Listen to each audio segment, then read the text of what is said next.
Continuing with our discussion on optics, let's now take a look at the concepts of interference and diffraction.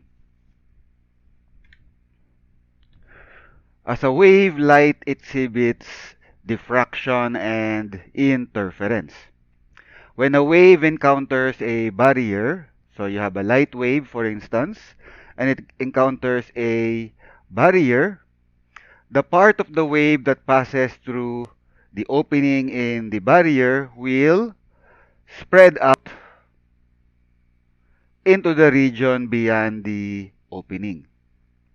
This is particularly true for waves that travel in all directions, such as light. This phenomenon is referred to as diffraction. Sound wave is also another wave that travels in all directions, so sound wave also exhibits the phenomenon of diffraction. So, for this topic, light, you have a light wave, encounters a barrier, and through the opening in the barrier, the light will spread out into the area or space behind the barrier. In essence, we can consider the light to being able to bend around the corners of the opening.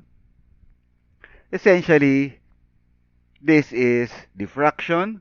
Essentially, this explains why if you look under the table, the shadow under the table is not completely dark. Light is still able to reach areas under the table such that you're able to see things under the table. The shadow is not completely dark. Interference occurs due to wave superposition. Superposition of waves happens when two or more waves overlap at a particular point. For instance, you have a source, source 1, and then source 2, say light source. You have light source 1 emitting light in all directions. Source 2, source of light 2, also emitting light in all directions. If you look at any point in the surrounding space, you basically have two waves that will be overlapping at those points. So for instance, if you look at this point, distance R1 from source 1, distance R2 from source 2, at this point, you have two waves overlapping. Light wave from source 1 and light wave from source 2. And superposition principle tells us that the two waves will interfere at that point. So consider two light sources with the same wavelength. So source 1, lambda 1, source 2, lambda 2. Lambda 1 is equal to lambda 2, so let's just use lambda for the wavelength. Superposition of waves tells us that due to the overlap of the waves, there will be interference of the waves. There are basically two types of interference. You have constructive interference and you have destructive interference. Constructive interference, you have the addition of the amplitudes of the waves. And destructive interference, you have the subtraction of the amplitude of the waves. So in terms of the intensity of the wave, for instance, the intensity increases if there's constructive interference, and the intensity decreases if there is destructive interference. In terms of light, you can think of it as in terms of the brightness of the light. If there is constructive interference, the resulting brightness increases, whereas if there is destructive interference, the resulting brightness will decrease. Constructive interference happens when the phase difference delta phi is equal to 2 pi n, while the path difference, delta r, is equal to n lambda. Delta r is r1 minus r2. So going back to the initial slide, you have r1 and you have r2. r1 minus r2, if the difference is equal to n lambda, you have constructive interference. N is equal to 0, plus minus 1, plus minus 2, plus minus 3, and so on. For total destructive interference, for destructive interference to happen, the phase difference must be equal to pi n, while the path difference delta r must be equal to n plus 1 half lambda. Again, n here is equal to 0, plus minus 1, plus minus 2, plus minus 3, and so on. For a more complete picture of interference and diffraction of light, you might want to look into the concept of Huygens principle. So consider that as reading assignment. This is particularly important in understanding, say, the diffraction of light, the bending of light around corners, and so on.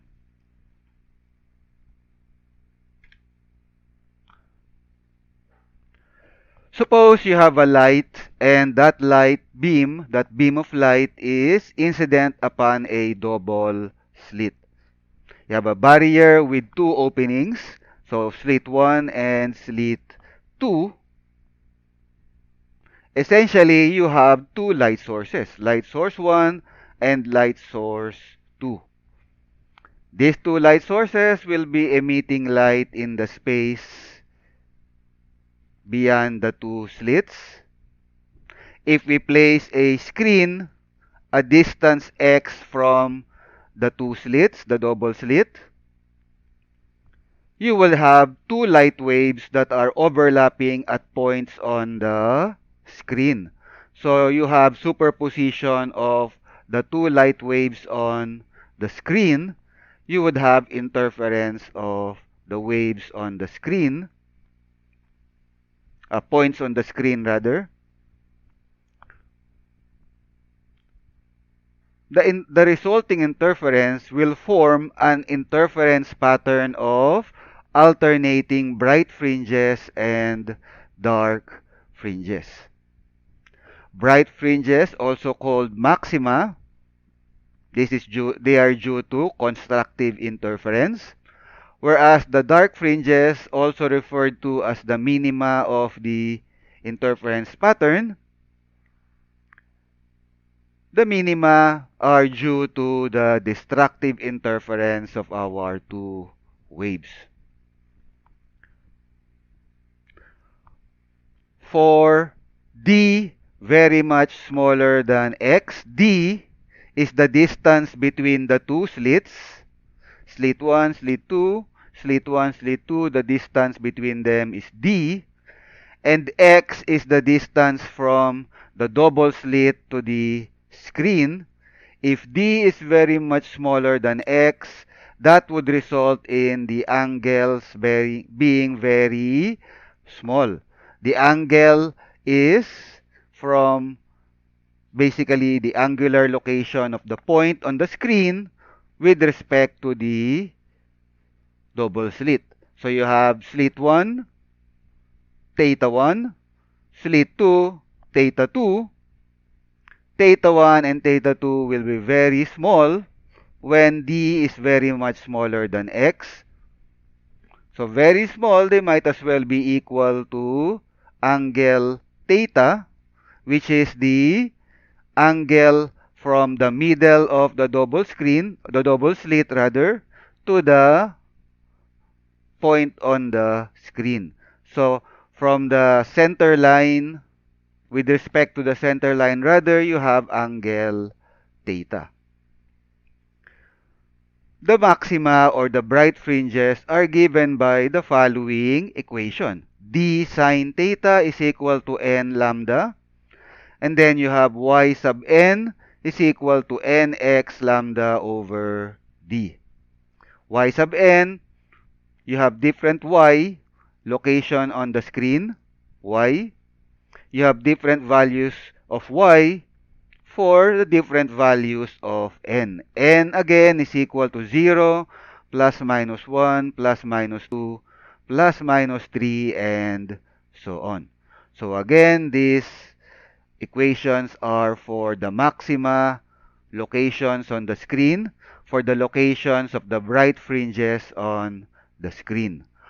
On the other hand, if you are looking at the minima or the dark fringes on the screen, the location of the minima is given by y sub n is equal to n plus 1 half times x lambda over d.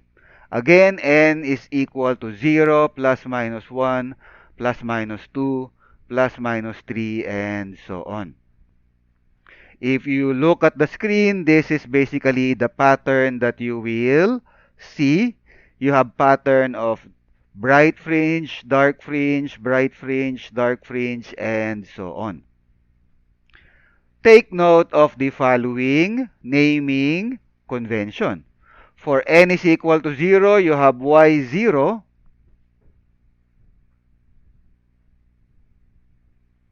You have the central maximum. So y0 for the bright fringe, you have the central maximum. The central maximum is the brightest spot on the screen. Then you have the first maximum, y1, second maximum, y2, third maximum, y3, and so on. And then on the other side, you have the first maximum, y negative 1, a second maximum, y negative 2, third maximum, y negative 3, and so on. For the minima, you also have y0, y1, y2, and so on.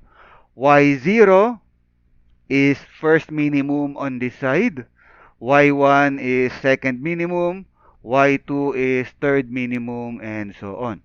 On the other side, it is y negative 1 that is the first minimum, y negative 2 that is the second minimum, y negative 3 that is the third minimum, and so on. So if the problem mentions first minimum, that's either y0 or y negative 1 for the locations of the dark fringes. While if the problem tells you the first maximum, that's y1 and y negative 1 for the bright fringes. So please take note of the naming convention for the interference pattern that you will see on the screen. So that's it for now. In the next video, we'll continue our discussion on interference and diffraction by looking at the concept of the single slit diffraction as well as the diffraction grating. So thank you for watching.